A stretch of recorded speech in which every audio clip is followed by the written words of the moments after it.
First chapter that it's going to be covering is going to be synovial fluid. So, where was synovial? 1 second. Chapter 11.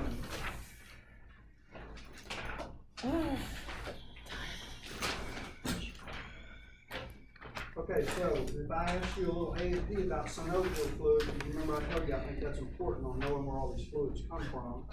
Where's the main site synovial fluid is drawn in? Where? Joints. Joints, but which joint? Knee. It does come from joints, but if I ask you which particular joint hip. is whatever, 90% of synovial fluid come from? Knee, okay. Okay. Your weenie. What's the biggest thing you think of when you think about synovial fluid in the joints? If I just told you to name me one disease state. Arthritis. Okay, what kind? Rheumatoid? Arthritis. Okay, but what about people when you get older, you have a condition and your joints crawl? Okay, that's what I'm looking for. Gout. Gout. Okay, remember those crystals and stuff? No, you guys are right. Arthritis, I agree with that. But Let me finish the I want you to think about, No kidding. when you're thinking about synovial fluid, yeah, let's use those two disease states, arthritis and then of course gout, all right? And speaking of that, you need to, I talked about a lot of crystals that you can find. That's one thing they're really looking for in synovial fluid, but we concentrated on two different crystals that was called monosodium urate crystals, all right, which those are the ones that are found in gout. But then there's that other crystal that I showed you pictures of back there called the CPPD crystal. And that's found in a condition called pseudogout that has to do with calcium, more with calcium than monosodium urate. So you will have to know the difference between those two. Calcium, pyrophosphate. If we were collecting a synovial fluid, what would that procedure be called? Anybody remember? Aspiration. Apparently we don't. Okay. Arthrocentesis. Okay. Arthrocentesis. And you're going to need to know that for all the fluids. Like pleural fluid is collected by thoracentesis, right? There's, for that matter, amniocentesis. All those fluids we talked about.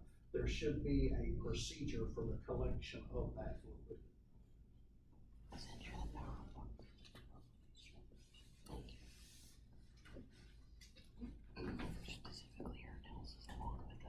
Okay, a lot of the synovial fluid, there's some good information on page 218, table 11, tac 2 and 11, tac 3, that have to do with colors of the fluid, things like that. You know, I would pick out ones that separate themselves from others, like crystal induced, like a synovial fluid that may have crystals in it. I don't know if you remember us talking about it, but a lot of times it'll appear milky color. A lot of times means it's crystal induced fluid. So that information can be found on page 219.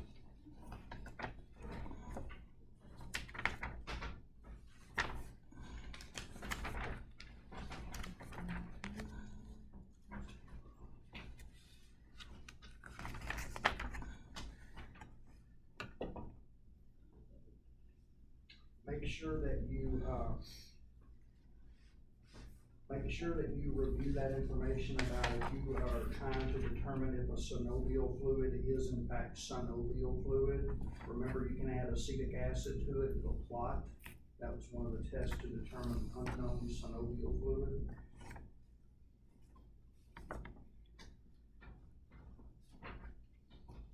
What's synovial fluid supposed to look like? Clear.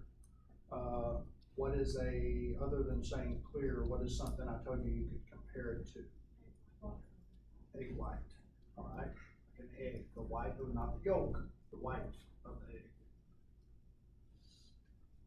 Okay, again, remember the difference between CPPD and monosodium urate crystals.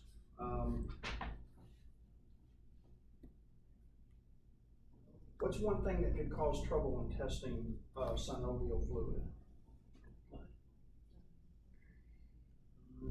No, I mean, like, which one, I mean, there could be blood in synovial fluid, there could be any of that, but I'm talking about what is one problem we run into? What's one thing about synovial fluid that's supposed to be good about it?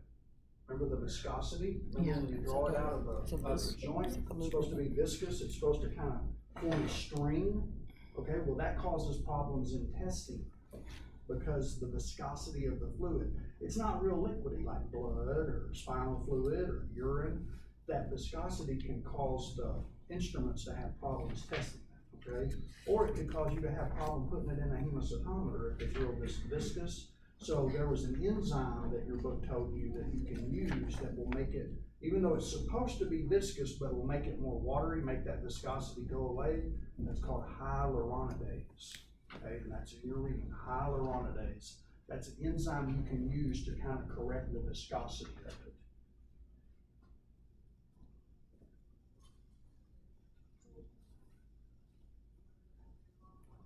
So what do the crystals look like, monosodium urate crystals?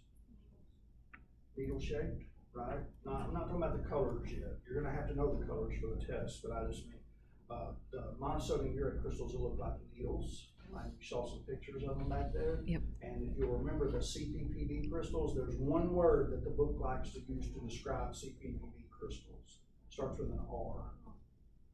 Rhombic shaped. In other words, this is gonna be a monosodium urate crystal, look like that, whereas the CPPD crystal kind of look like that, right? Remember us looking at those pictures? That will be part of your practical, by the way. I don't have a lot of pictures to show you, but there are a few things that we covered that's new material that I want you to at least be able to identify back there. So I'll probably throw some Kodachromes on there. Things like, remember the cell that looks like a fried egg? Remember the mesothelial cell? I may show you, for example, a crystal and say this is aligned parallel with the slow vibration, okay? And you would tell me whether it's a monosodium urate or a CPPD crystal. Now remember, there can be other crystals in the synovial fluid, but I'm covering the two major ones that they want you to know the difference of. You can have cholesterol crystals, all kinds of stuff, synovial fluid as well. You also need to know the color. You know, if I give you the situation and say, this is a monosodium urate crystal, it is lined parallel with this, under partially compensated polarization, it's lined parallel with the slow vibration, what color should it be? You would tell me yellow, if it's monosodium urate. If I gave you that same scenario and I told you it was a CPPD crystal, you could tell me blue, all right? Now, if I say perpendicular, everything changes, it's reversed.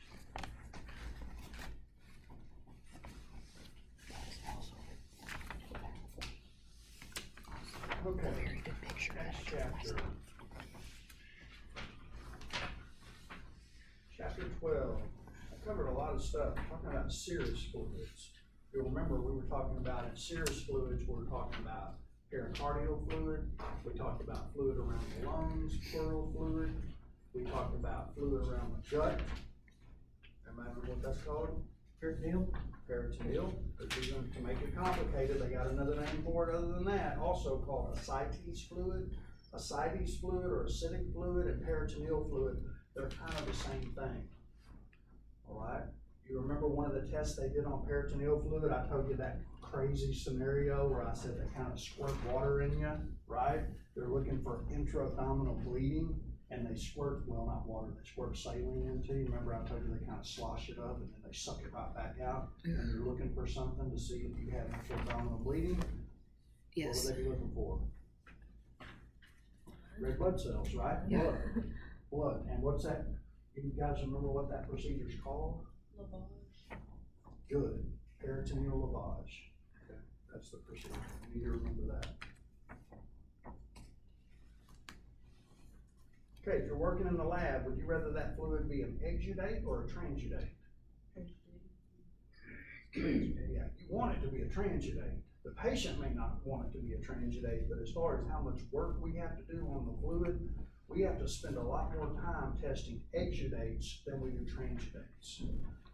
One good way to remember that, guys, is transudates, and I hope I told you this during lecture, it's kind of like a byproduct of another systemic condition, okay? So for example, if somebody has congestive heart failure, the fluid that's built up around their lungs, more than likely is a transudate.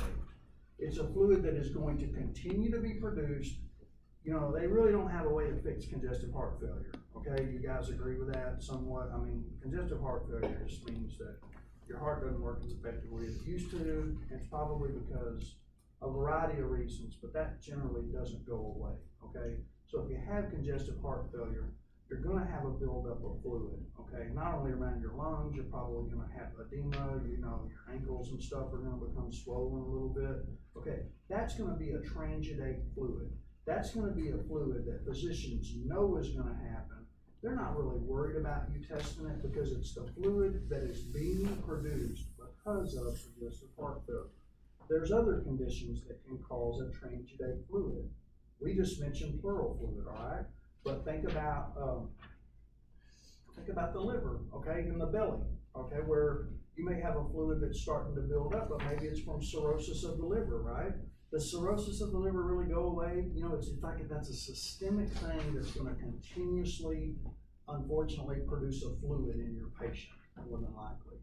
Exudates are things that I kind of think we can fix, okay? It's fluids that are occurring.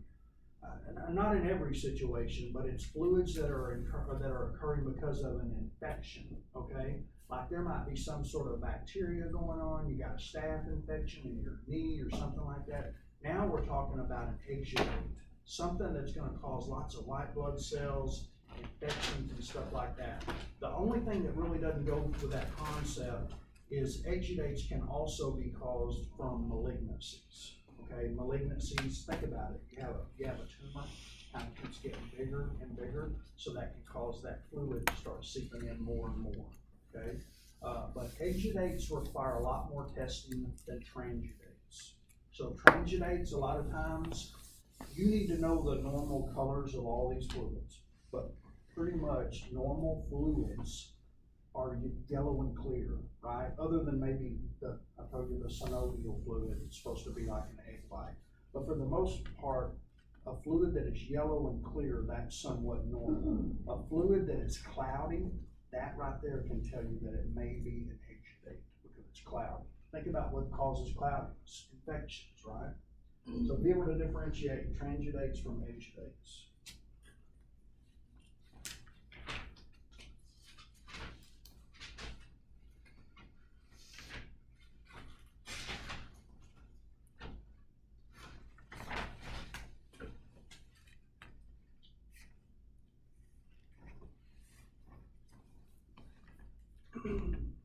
We talked about mesothelial cells in pleural fluid. Make sure that you look up information in your book. Mesothelial cells are to be somewhat considered normal when you see them in pleural fluid, but there is a condition when you don't see very many mesothelial cells, when you've got a low number of mesothelial cells. It kind of means that you may have a thick something that is kind of covering the pleura or the lungs, and that can be seen in tuberculosis, right? So, I mean, I'm not saying you would ever diagnose that, but if you have a patient and you don't see any mesothelial cells, that can be a sign of tuberculosis.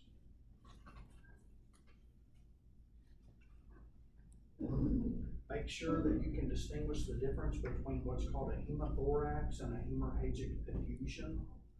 That's usually bloody pleural fluid. Remember we talked about you can do a hematocrit on the fluid, so make sure that you review that information.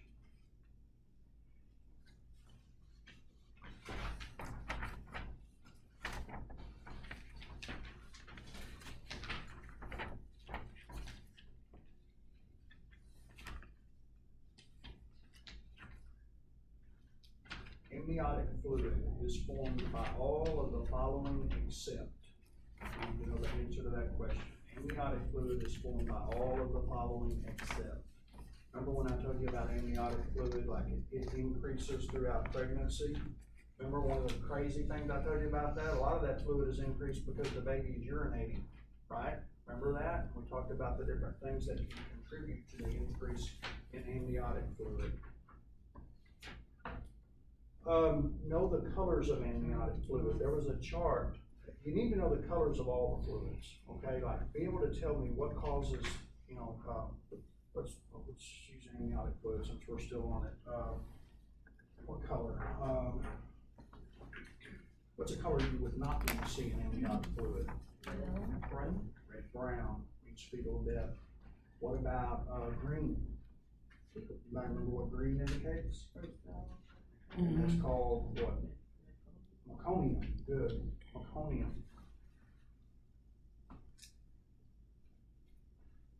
What about amniotic fluid that's dark yellow? Bilirubin. Why are we worried about bilirubin in amniotic fluid? It shows, hemolysis, right? Hemolytic disease of the newborn. Bilirubin, right? Bilirubin is caused because, remember what I told you, when red blood cells bust, right, that produces hemoglobin, right? I mean, your hemoglobin kind of spills out. What is a degradation product of hemoglobin? Bilirubin, all right? So if you've got a bunch of, think about it, if you got a bunch of bilirubin floating around in that amniotic fluid, that means that baby, for whatever reason, red cells are busting open, okay? He's having hemolytic, he or she's having hemolytic disease of the newborn. That's how come they want to look at that. Now, once they figure out that a baby has hemolytic disease of the newborn or a variety of other things, they may want to do an amniocentesis, okay? Now, when they do an amniocentesis, there's some things that they're looking for in the fluid for what? Why would they be doing that? Like, if a baby, remember that, remember the lilograph I told you about if the bilirubin is so high, they look at a lilograph. They're looking at the lilograph to determine how the severity of the hemolytic disease of the newborn. If it's really, really severe, they got to think about an early delivery, right? What's the one thing that I told you guys about they really look at before they want to do a preterm delivery? What do they have to make sure that baby has that's working properly? Lungs. Lung. So there's some tests that you need to be aware of for fetal lung maturity. What's the gold standard for fetal lung maturity? There was a test I told you guys about.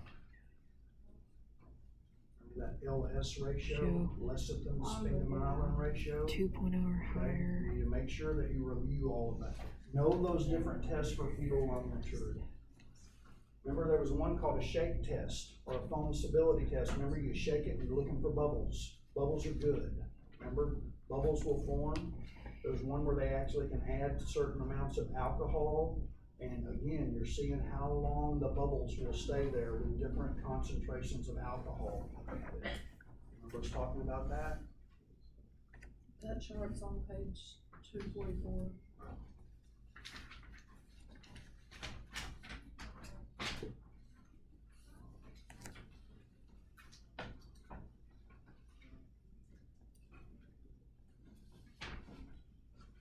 The volume of amniotic fluid increases after the first trimester as a result of what? I just told you. Fetal urination. Fetal urine production. Yeah. Remember? Yeah. Hemolytic disease of the newborn is caused by what?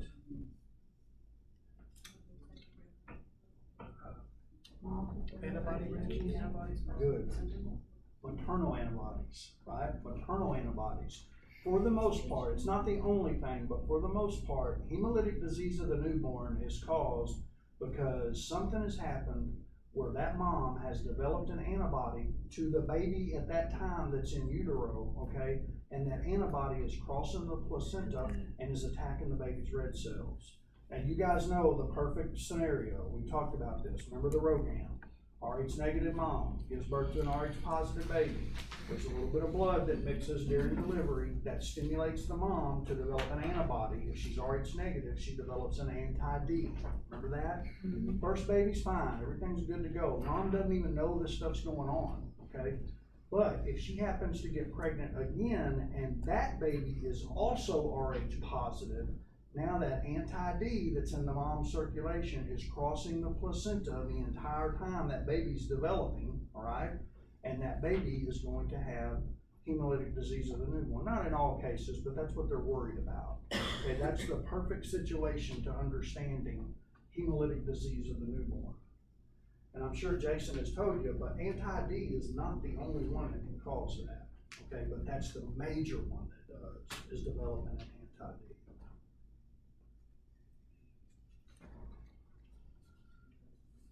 Make sure that you understand the lilograph.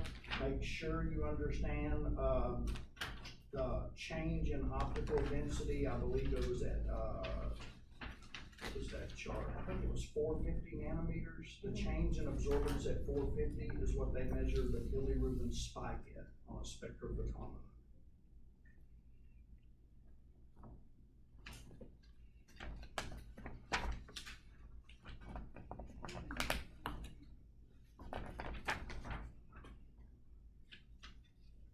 Why might they do a creatinine level on amniotic fluid? Why would they want to why would they request a creatinine level to be done on amniotic fluid? See how much urine the baby's putting To differentiate from maternal. The answer is to differentiate amniotic fluid from maternal urine. Yep. Remember how I told you amniotic fluid is close to the bladder, right? So even though I know that they have technology to where they can do a guided amniocentesis, because the bladder is situated pretty close to the amniotic fluid, you have to sometimes make sure, look, did I just collect urine or did I just collect amniotic fluid? What's gonna have a higher creatinine, urine or amniotic fluid? Urine. Urine, right? Amniotic fluid will have a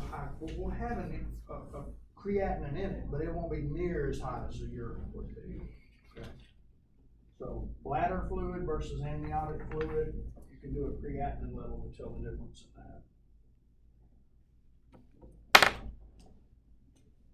Most frequent concern of premature delivery is underdevelopment of the Lungs. You might want to read about the shape test, like I mentioned earlier.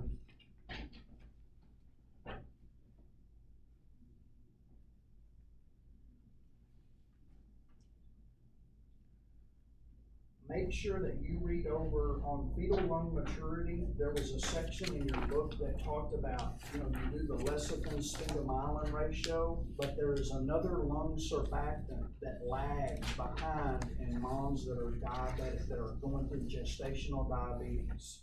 There's a certain test, make sure you review that. Okay, I'm not gonna go into, I'd have to read it a little bit myself.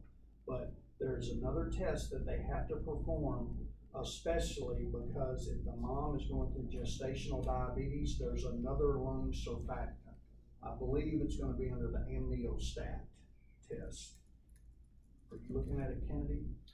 I think so. It says the production of PG normally parallels that of lecithin, but its production is delayed in cases of maternal diabetes. Is that under amniostat? No, it's under phosphatidylglycerol. Phosphatidylglycerol. On what page? Amniostat had to do, I think, with blood. Phosphatidylglycerol, make sure that you read over that.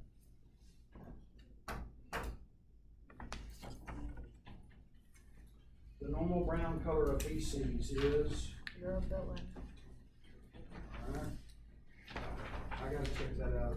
It barely needs to say, I wanna make sure I'm telling you correctly about the diabetic. It's not something that we had to highlight.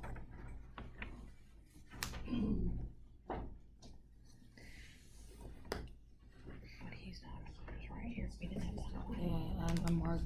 I have stuff underlined. I don't have it actually highlighted. Look. Next page. Yeah.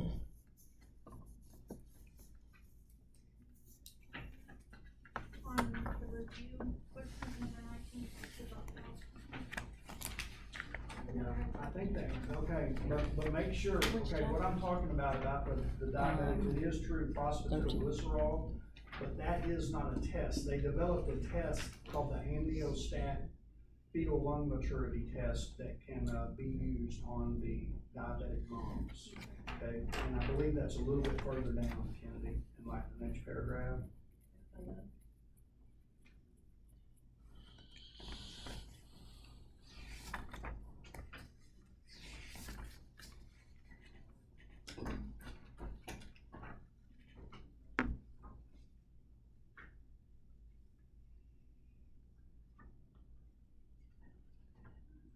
Stools from people with steatorrhea will contain excessive amounts of Fat. Okay, a stool that's black and tarry would suggest what type of bleeding? Upper Upper. GI. Upper GI, what about if it's red? Lower. Good. Can't be hemorrhoids going out, though. There you go, good. A patient whose stool exhibits increased fats, undigested muscle fibers, and inability to digest gelatin may have. Cystic fibrosis. Good, that's the second time we went over that today, there's a reason.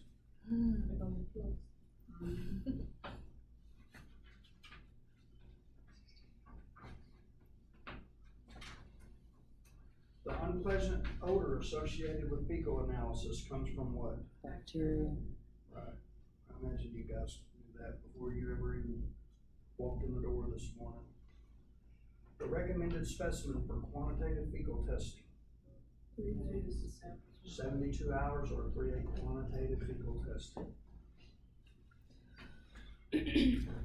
Cells that line the pleural cavity. And we're talking about the lungs. Remember I told you there is a normal cell that lines the pleural cavity, and they are called mesothelial cells. Not in the ship.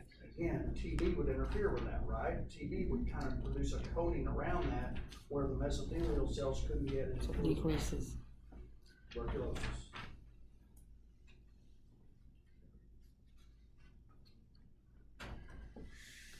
Another name for peritoneal effusion is, no, the fluid that is called the, that's not one of the choices. All right, ascites fluid or acidic fluid, good. Before and during collection of a sample for quantitative fecal fats, a patient should, They only contains 100 yeah, I milligrams. think they're supposed to consume 100 grams of Or, fat yeah. per Or, day. yeah, Mhm. milligrams. Grams. Yeah. The No. pseudoperoxidase activity of hemoglobin, what am I talking about? The color change to see if there's any blood. The occult blood principle. The principle for testing for occult blood, for the test that I want you to remember, is called the pseudoperoxidase activity of hemoglobin. Right? Remember that reaction I told you about. If you have hemoglobin and you add hydrogen peroxide to it along with the guac paper, those three things combined, if there's blood or hemoglobin in the stool, it's gonna produce a blue Blue color. color. Right, that's that reaction just below there. I'm not gonna have you draw out the reaction, but remember that phrase, pseudoperoxidase activity of hemoglobin.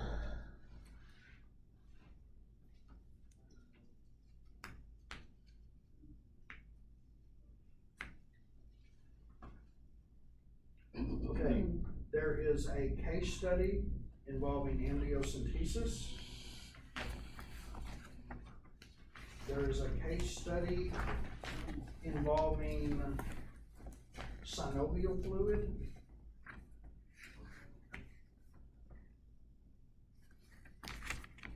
And there's a case study involving thoracentesis.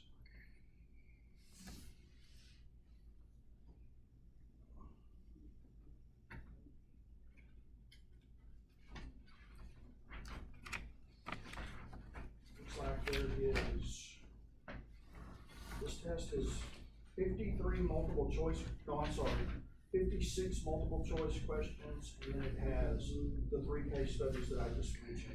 The case studies are worth a lot of points though, guys. The first case study is worth 9 points, the second one's worth 10 points, and the third, of course, they're broken down like all the other ones, and the last one's worth 6 points.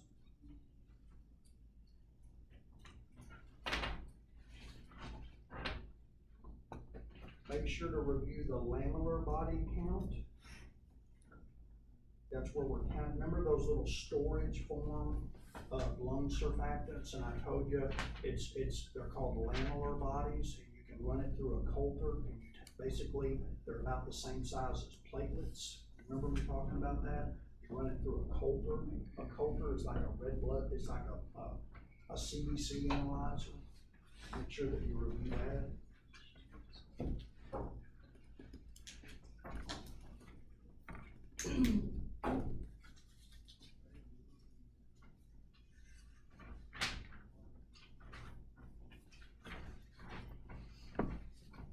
the review questions that I went over today on the stool, I think, I covered some that aren't, but I think that I covered every review question that you might want to look at on the test.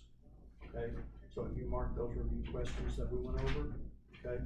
There may be one or two others that I kind of did it in a hurry, but, that would be to your advantage to look over those. Okay, so let's talk a little bit about the practical before we do the, got my watch today. Okay.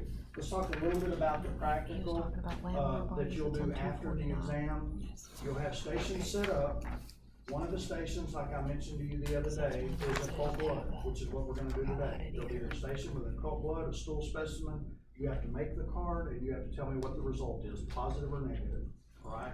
That is gonna be one of those stations where I'm kind of watching you though, because I realize you got a 50-50 shot of just putting positive or negative, okay? So that's gonna be one of those things where if I actually see you doing something that's like way out of line or not the way you should do that test, I can knock off points for that, okay? Just like I can knock off points if you're looking at the microscope, which is another station that you will have on your practical where you'll have to get the microscope in focus.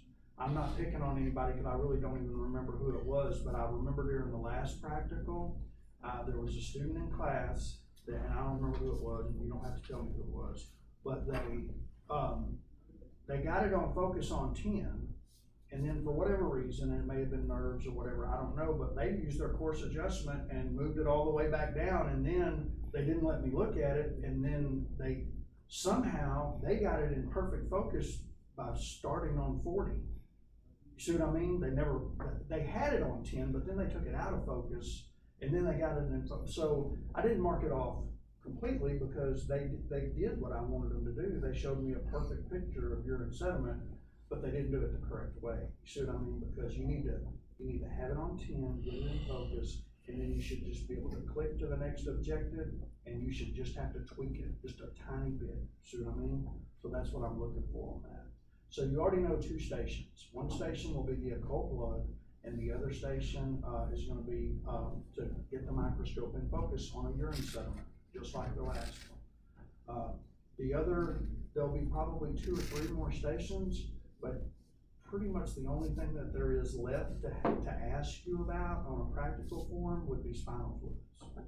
And if you'll remember, there was some things that I thought was very important about spinal fluid. Like when we went in lab that day, I showed you the difference between a bloody tap, what that would look like, versus, any type of blood that's formed from long term, okay, that gets in the spinal fluid. What word am I looking for? Intracranial bleeding? There you go, intracranial bleeding. But not that just started. In other words, it's been going on a while. Like somebody's been in a car wreck, right? And they have intracranial bleeding and they've had it, or they have a brain bleed. That's what that is. That can get in the spinal fluid. So you need to be able to distinguish those. And also, I was pretty big on you being able to know that term for a supernatant of spinal fluid. Starts with an X. Xanthochromic specimen. So if I was to have some colors out there, you may need to be able to use the correct terminology for a xanthochromic specimen. I have not given, again, I have not put your extra 10 points for those of you that did the PowerPoint. So probably what I'll do is whatever you make on this test, I'll add 10 points to it. If you end up making a 91, the way I've got the grades put in D2L, it won't let me go over 100, so I may have to use another test that you made less than 90 to give you your 10 points on.